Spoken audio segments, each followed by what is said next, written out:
नाज़रीन, ब्रिक्स जो है वो खुलकर मैदान में आ चुकी है इसराइल के खिलाफ। हम एक तारीख रकम होती हुई देख रहे हैं। ब्रिक्स ने इसराइल को निशाने के ऊपर ले लिया है। ब्रिक्स ने खुलकर फलस्तीन की हिमायत का ऐलान कर दिया है और इसके साथ साथ खुलकर ईरान की हिमायत का ऐलान कर दिया है। और ब्रिक्स वो इकदाम उठा रही है जो आफ्टर सेंचुरीज आप कह सकते हैं कि वो तारीख रकम होती हुई हम देख रहे हैं, और जिसको चाइना के प्रेसिडेंट ने पिछले जो ब्रिक्स का समिट हुआ था उसमें उन्होंने कहा था कि पिछले कई 100 साल में जो तब्दीलियां आलमी सतह पर नहीं हुई अब वो होने जा रही हैं। ये पिछले ब्रिक्स के समिट के अंदर चाइना के प्रेसिडेंट ने कहा था, और आज वो चीजें हम ज्यादा फॉर्मलाइज होते हुए, ज्यादा प्रैक्टिकल होते हुए जब वो देख रहे हैं। और ब्रिक्स ने बहुत खुलकर इजराइल के खिलाफ स्टांस ले लिया है और उसकी ऑक्यूपेशन के खिलाफ और उसकी जो अनचेक्ड पावर है मिडिल ईस्ट के अंदर उसके खिलाफ इकदाम उठा लिया है। और साथ ही ब्रिक्स जो है वो पैरेलल बैंकिंग सिस्टम दुनिया में लेकर आ रही है। जो वेस्टर्न बैंकिंग सिस्टम है जो कि ऑपरेशनल करता है सैंक्शंस को और आपकी जो इंटरनेशनल फाइनेंसिंग हो रही है उस सबको कंट्रोल करता है,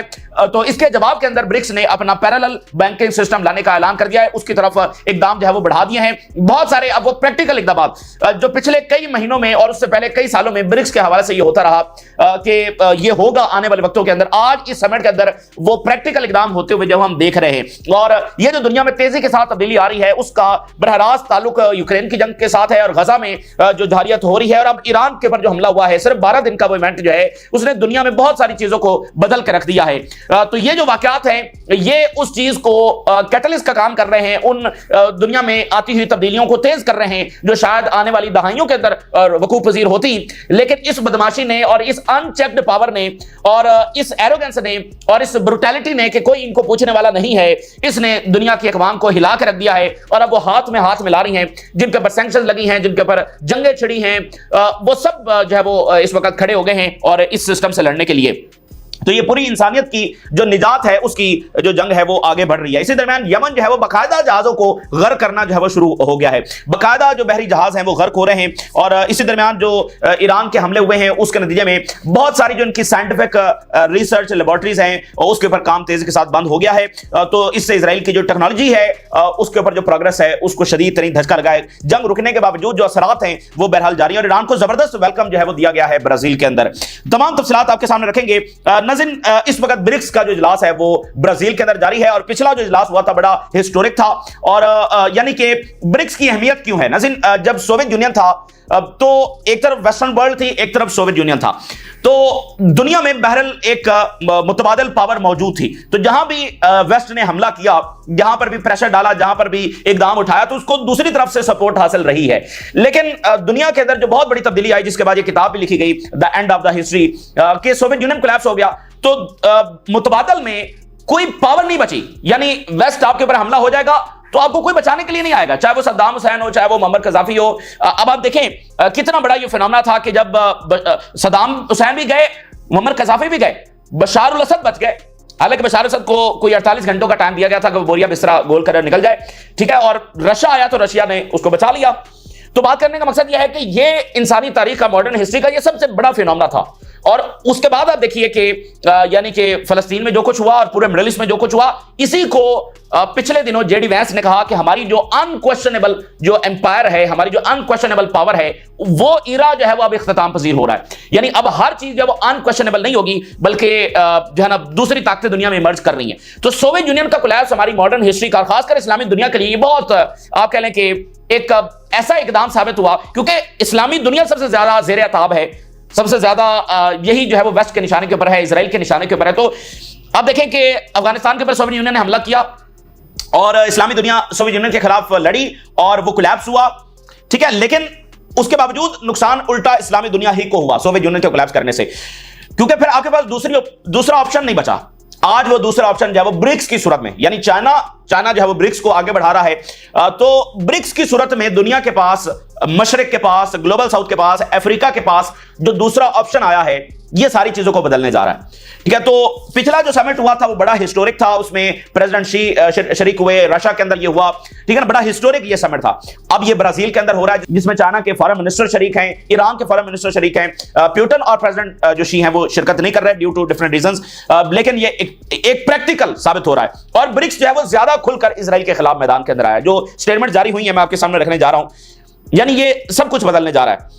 we must not continue to ignore the genocide being committed by Israel in Gaza. एक तो ब्रिक्स ने यह कहा है कि यह जेनोसाइड हो रही है गाजा में, यानी ब्रिक्स ये G7 को क्रॉस कर चुका है। ब्रिक्स ये अब दुनिया की 40% जो पॉपुलेशन है उसकी नुमाइंदा बन चुकी है ब्रिक्स, और अगर इसमें मलेशिया, थाईलैंड, अजरबैजान, बाकी नेशंस इसमें शरीक होती हैं तो वो और भी ज्यादा बड़ी हो जाएगी। दुनिया की 40% पॉपुलेशन को ब्रिक्स जो है ना उसकी नुमाइंदगी कर रही है, और 30% को G7 कर रही है। तो G7 को ब्रिक्स जो है वो क्रॉस कर गई है। अच्छा, तो एक तो उन्होंने जेनोसाइड डिक्लेयर कर दिया है और कहा है कि हम अब इससे नजरें नहीं चुरा सकते हैं। देखें, इसराइल, अगर आप वर्ल्ड ऑर्डर को बदलना चाहते हैं तो सबसे पहले आपको मिडिल ईस्ट में ऑर्डर बदलना होगा, और मिडिल ईस्ट में जो इसराइल अमेरिका का पिट्ठू है वो तो इसराइल है, अमेरिका का फ्रंटमैन तो इसराइल है, जिसकी पावर अनचेक्ड है, और रशिया को भी खतरा हो रहा है कि मोसाद जो है वो यूक्रेन की हेल्प कर रहा है। तो सबसे पहले तो इसराइल को लगाम डालनी होगी ना, ये बड़ा इंपॉर्टेंट फैक्टर है कि ब्रिक्स को आगे बढ़ना है तो सबसे पहले इसराइल को रोकना होगा। BRICS condemn the military strike against Iran, calls for unconditional Gaza ceasefire. एक तो ईरान के ऊपर जो इजरायली और अमेरिकी स्ट्राइक हुई है उसको ब्रिक्स ने यूनानिमसली कंडेम कर दिया है। मुकम्मल ईरान को सपोर्ट हासिल हुई है, बड़ी आप कह लें कि डिप्लोमेटिक महाज के ऊपर बड़ी फतह हासिल हुई है कि ब्रिक्स ने जो है वो यूनानिमसली इसको कंडेम किया है जो अमेरिका और इजराइल ने हमला ईरान के ऊपर किया है, और साथ वो कह रहे हैं कि गजा में अनकंडीशनल फौरी सीजफायर होना चाहिए। And BRICS summit express serious concerns regarding Trump custom tariffs. बिल्कुल, यानी जैसे सोवियत यूनियन खड़ा था ना, तो ब्रिक्स खड़ा हो गया है अमेरिका के सामने, और जो ट्रंप की टैरिफ से और तिजारत से रिलेटेड पॉलिसीज हैं उसको वो जो है ना उसके सामने खड़े हो गए हैं। और उन्होंने कहा कि we strongly condemn the partial occupation parts of किसका, सीरिया। ब्रिक्स ने सीरिया के ऊपर स्टेटमेंट जारी कर दिया और उन्होंने कहा कि सीरिया में जो इजराइल ने ऑक्यूपेशन की है हम इसको कंडेम करते हैं and urge Israel to withdraw its forces without delay. और एक सेकंड के बगैर फिल फॉर इजराइल अपनी फौजें सीरिया से निकाले। सीरिया की तो कोई नुमाइंदगी ब्रिक्स में नहीं है, लेकिन मैंने आपको बताया कि इजराइल को रोकना ब्रिक्स की टॉप प्रायोरिटी होगी, क्योंकि इजराइल खुद कुछ नहीं है, वो अमेरिका की एक प्रॉक्सी है। तो अमेरिका की ताकत को शदीद झटका लगेगा इजराइल को जब लगाम डाली जाएगी। तो अब देखें ना कि सीरिया की कोई नुमाइंदगी ब्रिक्स में नहीं है, लेकिन जो है वो ब्रिक्स ने शाम में इजराइल की ऑक्यूपेशन को कंडेम किया और उसको कहा फौरी तौर पर वहां से निकले। ये एक बड़ा गैर मामूली इकदाम है, और इस इकदाम का एक मतलब यह भी है कि अरब्स को भी मैसेज गया है कि हम आपके साथ खड़े हैं, ठीक है ना। ये अरब्स को भी एक मैसेज गया है। Iran won the diplomatic backing of fellow BRICS nations. Iran को ये एक बड़ी जो कामयाबी है डिप्लोमेटिक महाज के ऊपर मिली है। तो ये एक तारीखी इकदाम है जो हम यहां पर देख रहे हैं। अभी ये इजलास आज भी जारी रहेगा, लेकिन आज की उन्होंने एक जॉइंट स्टेटमेंट जो है वो जारी कर दी है, और इजराइल इस वक्त यानी उसको शदीद धचका लगा है।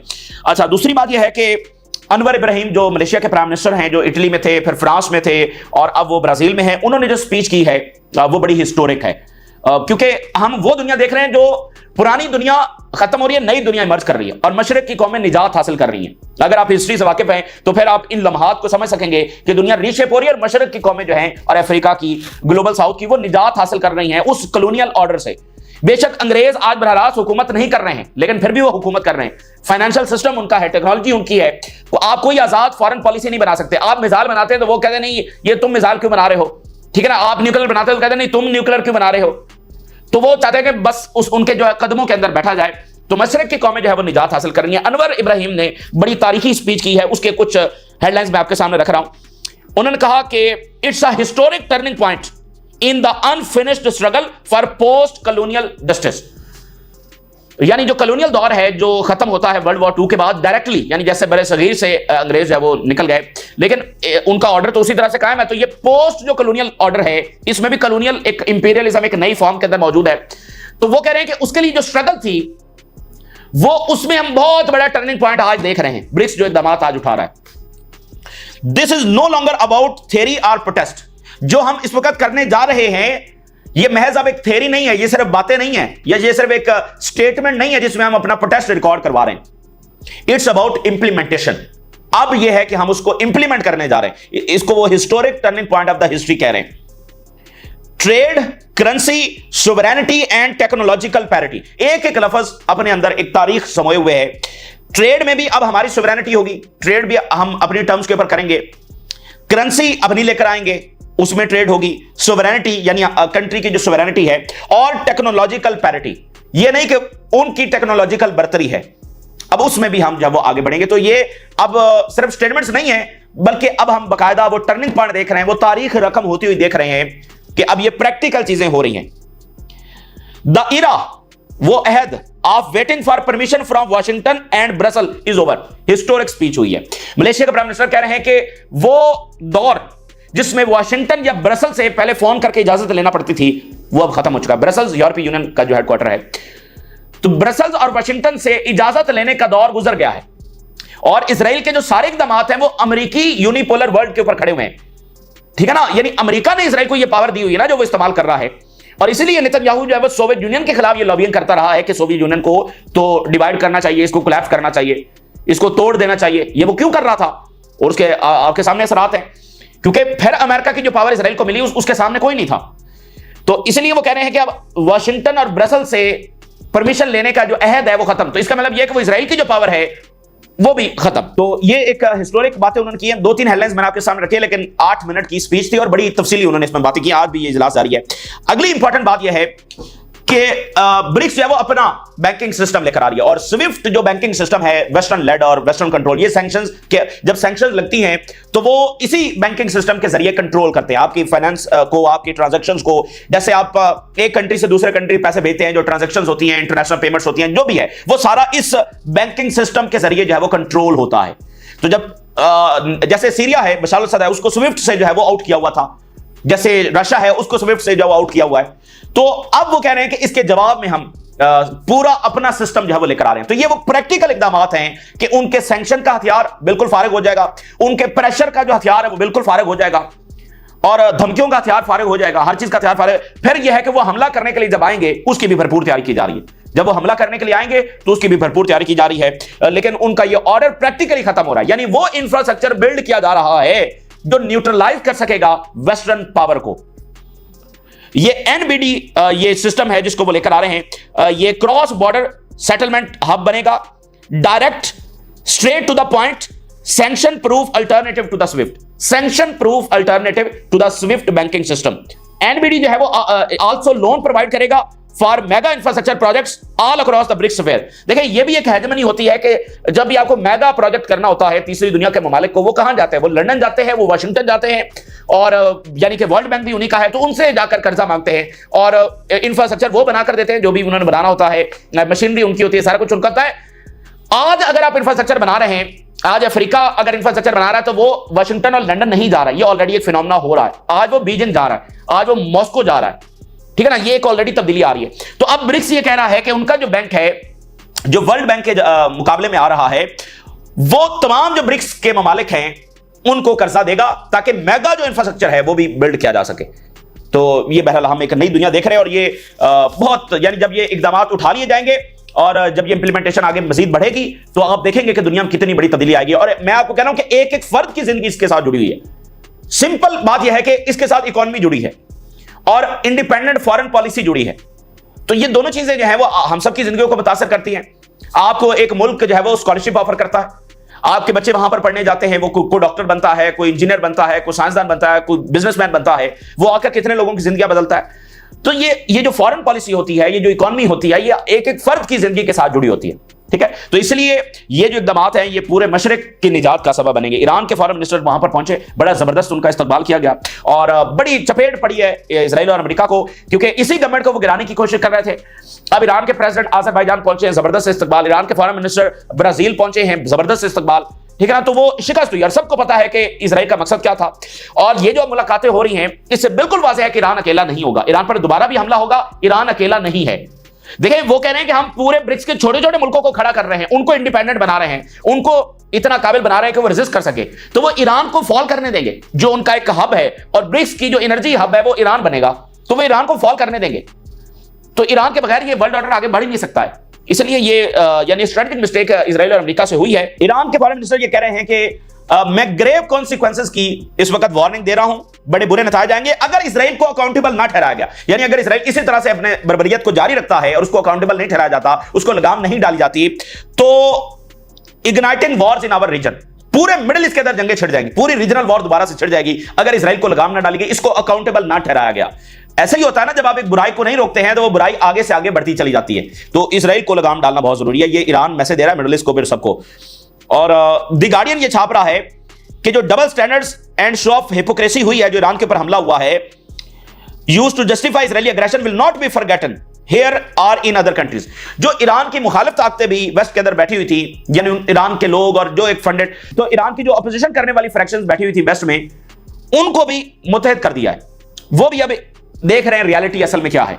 ठीक है, ये गार्डियन लिख रहा है। अच्छा, फिर इजरायली मीडिया ये लिख रहा है कि 52 research laboratories and 6 laboratories in the biological research department at the Weizmann institution, वो उनका क्लोजर हो गया है, वहां पर काम बंद हो गया है। और विजमैन जो इंस्टीट्यूशन है, यहां पर 112 बिल्डिंग्स को ईरान ने तबाह किया है, और ये उनके पूरे कंट्री की रीढ़ की हड्डी है जो ईरान ने तोड़ दी है। ईरान के साइंसदान शहीद हुए हैं, उससे उनका न्यूक्लियर प्रोग्राम नहीं रुकेगा, लेकिन ये जो विजमैन इंस्टीट्यूशन 112 बिल्डिंग्स उन्होंने उड़ा दी हैं, और बड़ी एडवांस लेवल की वहां पर लेबोरेटरीज थी जहां पर साइंटिफिक तजर्बात होते हैं। ये लेबोरेटरीज बनाना कोई आसान काम नहीं है कि एक दिन में वो बन जाएंगी, पैसा बहुत खर्च होता है, फिर आपको बहुत उसके लिए एक्सपर्टीज चाहिए। बड़ी एडवांस लेवल की लेबोरेटरीज, 112 बिल्डिंग्स तबाह हुई हैं सिर्फ एक वो इंस्टीट्यूशन की, पूरी रीढ़ की हड्डी उन्होंने तोड़ के रख दी है। 52 लेबोरेटरीज वो कह रहे हैं कि वो बंद हो गई हैं, जिसमें से 6 बायोलॉजिकल रिसर्च डिपार्टमेंट है वो बंद हो गए। तो ये बहुत बड़ा ईरान ने कामयाबी, और इसराइल को इसका बिल्कुल अंदाजा नहीं था कि उनके ये वाले इंस्टीट्यूशंस हिट होंगे। तो ये भागा है इसराइल इससे, ठीक है ना। अब जो जंग उसने मुसल्लह की उससे वो भागा है, बहुत बड़ी डिफीट हुई है, और वो वक्त के साथ साथ मजीद साबित हो रही है। यमन जो है वो जहाजों को बाकायदा गर्क कर रहा है। जो जहाज उन्होंने हिट किया था उसको आग लग गई है, वो डूब रहा है, इस वक्त बताया जा रहा है, पानी उसमें दाखिल हो रहा है, और उसका क्रू जो है वो उसको छोड़कर छोटी कश्तियों में वहां से निकल रहा है, और एक भी बंदे को कभी यमन ने निशाना नहीं बनाया, सिर्फ जहाज को निशाना बनाया, तो जहाज बाकायदा गर्क हो रहा है वहां पर। अच्छा, नेतन्याहू ये कह रहा है कि वो पीस एग्रीमेंट्स को बढ़ाएगा। अब जब जब ये बात आएगी तो इसका मतलब ये है कि उसके ऊपर जंगबंदी का प्रेशर है, और अमेरिका ये चाहता है कि लेबनान, शाम और बाकी मालिक ये नॉर्मलाइजेशन करें, और पाकिस्तान के ऊपर भी बातें वगैरह चल रही हैं। लेकिन वो आज के इस टाइम में 21 महीनों की जेनोसाइड के बाद फिलिस्तीनी रियासत के बगैर वो पॉसिबल नहीं है। तो वो अपना खेल खेलेंगे, लेकिन ये पॉसिबल नहीं है। जो अमेरिकी एम्बेसडर टू इजराइल है वो भी नेतन्याहू के साथ सवार है उसके जहाज में। ये बड़ी इंटरेस्टिंग बात है कि अमेरिकी एम्बेसडर टू इजराइल वो भी नेतन्याहू के जहाज में सवार है, वाशिंगटन जा रहा है, और इसको इजरायली मीडिया ने अनयूजुअल मूव कहा है। इजरायली मिलिट्री जो है वो हरीदी को मुखातिब कर रही है। हरीदी जो इजरायली हैं अल्ट्रा ऑर्थोडॉक्स, उनको मुखातिब करते हुए क्या कह रही है? The Haredi must realize that we are facing hundreds of dead and wounded and this could lead to the collapse of the state. Israeli military Haredi को यह कह रही है कि वो फौज में भर्ती हो जाएं, और वो इस बात को समझें, इस बात को रियलाइज करें कि हमारे इतने मारे गए, इतने जख्मी हैं बड़ी तादाद में, और अगर ये हरीदी भर्ती ना हुए और नंबर्स पूरे ना हुए फौज में, तो this could lead to the collapse of state of Israel. ये सिर्फ हमास अभी लड़ी है, एक भी स्टेट नहीं लड़ी है अभी तक इजराइल से। ईरान जो लड़ा है वो भी तो फिजाई जंग हुई है ना, जमीनी फौज तो नहीं लड़ी। तो ये इतनी बड़ी शिकस्त है जिसको वो खाना बंद करके और बमबारी करके छुपा रहे हैं। आप अंदाजा भी नहीं लगा सकते ये कितनी बड़ी शिकस्त है कि हमास ने उनको ऐसी कारी जरूर लगाई है, वो कह रहे हैं हमारी स्टेट कोलैप्स हो जाएगी। तो वो 6 लाख फौज किधर गई है मुझे बताएं? और 50,000 को वो भर्ती कर रहे हैं, 200-400 को नहीं, 50,000 को। और हरीदी कभी भर्ती नहीं होंगे, मैं आपको बता दूं, हरीदी कभी भर्ती नहीं होंगे। उसकी वजह यह है कि वो तो है, उनको नाम ही अल्ट्रा ऑर्थोडॉक्स दिया हुआ है, यानी जो बहुत ज्यादा मजहबी हैं, अल्ट्रा ऑर्थोडॉक्स, वो कभी भी भर्ती नहीं होंगे। तो फिर ये क्या करेंगे? तो बात यह है कि बहुत सारी रियासतें, बहुत सारी कॉलोनीज, बहुत सारे एम्पायर, बहुत सारी सल्तनतें ऐसे ही कोलैप्स करती हैं, ऐसे ही शिकस्त खाती हैं जब वो मिस कैलकुलेशंस करती हैं, जब वो जुल्म और बर्बरियत की हद को पहुंच जाती हैं, तो वो ऐसे ही कोलैप्स होती है जैसे ये हो रहा है। और ये हमारे अल्फाज नहीं है, ये इजरायली मिलिट्री के अल्फाज हैं कि तुम भर्ती ना हो तो हम कोलैप्स हो जाएंगे। तो ये नौबत कैसे आ गई कि तुम कोलैप्स होने जा रहे हो? ये सवाल है ना। और गार्डियन लिख रहा है कि ceasefire in Gaza appears to be close, here is why it could happen now. ये गार्डियन लिख रहा है कि हो सकता है सीज फायर हो जाए। उसकी बहुत सारी रीजन जो हम रोजाना की बुनियाद पर बयान करते रहते हैं वो गार्डियन लिखी है, और गार्डियन कह रहा है कि सीज फायर शायद हो जाए। और दूसरी उन्होंने हेडलाइन दी है, एक और आर्टिकल लिखा है, the destruction of Palestine is breaking the world.